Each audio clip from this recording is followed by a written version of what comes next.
Sir Rajareddy రాకపై రాజకీయాలు ఇది నిజంగా మొన్న మీరు అడిగినప్పుడు కూడా నేను ఏదో ఆమె తన కుమారుని తీసుకొని వచ్చారు, దానికి ఎవరి అనుమతి అక్కర్లేదు, ఎవరి అభ్యంతరం అక్కర్లేదు అన్నాను.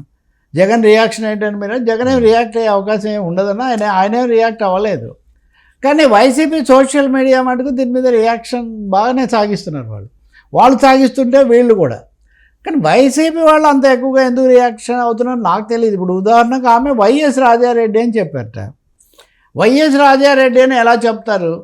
వాళ్ళ నాన్న అనిల్ క్రిస్టియన్ కదా, అది కూడా కాకుండా తల్లి ఇంటి పేరు ఎట్లా వస్తుంది కొడుకు? అసలు ఇవన్నీ వీళ్ళకెందుకండి ధర్మ సంకటాలు, ఈ ధర్మ సందేహాలు? ఇప్పుడు కూతుళ్ళ ఇంటి పేరు పెట్టుకోవాలా, కొడుకులది పెట్టుకోకూడదా? ఈ జెండర్ డిస్క్రిమినేషన్ ఇవన్నీ ఏం లేవు కదా, ఎందుకు ఇవన్నీ మాట్లాడుతూ ఉన్నారు? ఇప్పుడు ఆ మాటకు వస్తే జగన్ గారికి ఆడపిల్లలే ఉన్నారు, వాళ్ళు రేపు ఏమి ఇంటి పేరు పెట్టుకుంటారు లేదు వాళ్ళ ఇష్టం, లేదు మీకు కూడా అమ్మాయి అబ్బాయి ఉంటారు, మీరు దాన్ని బట్టి జరుగుతుంది. కానీ ఇది ఒక విధంగా జీర్ణించుకోలేకపోవడం అన్నది బొత్తిగా. అసలు ఆ అబ్బాయి వచ్చింది ఇప్పుడు, ఆయన వచ్చి ఏం చేశాడు?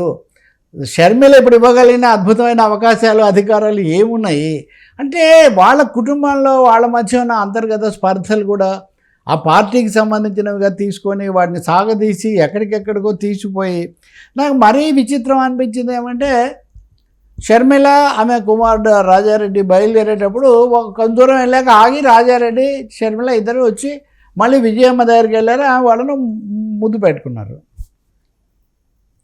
ఇది ఎంతవరకు సమంజసమో విజయమ్మ ఆలోచించుకోవాలంట. మీరెవరండి ఆమె మనవాడిని ముద్దు పెట్టుకుంటే అది సమంజసమో కాదో ఆలోచించుకోవాలి. ఖచ్చితంగా ఇలాంటివే కదా కొంచెం శృతి మించిన వ్యవహారాలు, మరీ వీరభక్తి శృతి మించి వివాదాలకు దారితీయడం అంటే ఇదే కదా.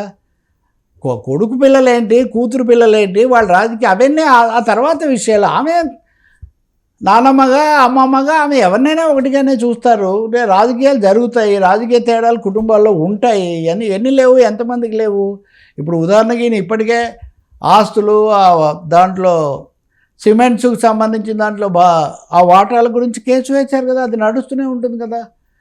కాబట్టి అసలు ఉల్లి రైతుల కోసం వెళ్తే ఆ సమస్య పక్కన పెట్టి ఈమె కుమారుడు రావటము మొదటిది, ఆ అంశం మీద ఎక్కువ ఫోకస్ పెడితే ఆమె వస్తున్నాడు వెంటనే కూడా ఏం చెప్పలేదు. ఇంకా వీళ్ళేమో ఇంటి పేరు ఎవరిది పెట్టాలి, లేకపోతే రావడం ఏంటి, ఇంకా వచ్చి విచిత్రమైన ఇంకొంతమంది ఇంకా కొంచెం దూరం తీసుకెళ్ళి తెలుగుదేశం వాళ్ళు ఎన్టీఆర్ మనవాడు కాబట్టి ఎన్టీఆర్ వారసుడు అని మీరు చెప్పారు కదా, ఇప్పుడు రాజారెడ్డి మనవాడు వస్తే మీకేంటి అభ్యంతరం అని. అంటే మచ్ అబౌట్ నథింగ్ అంటారు చూడండి, ఏమీ లేని దానికి.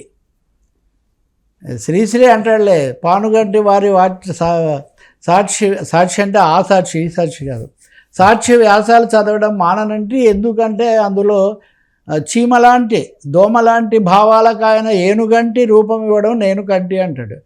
చీమలాంటి దోమలాంటి వాడికి ఏనుగంటి రూపం ఇచ్చి వివాదాలు చేసుకోవడం తప్ప ఆ అబ్బాయి ఇంకా ఆలు లేదు చూడలేదు.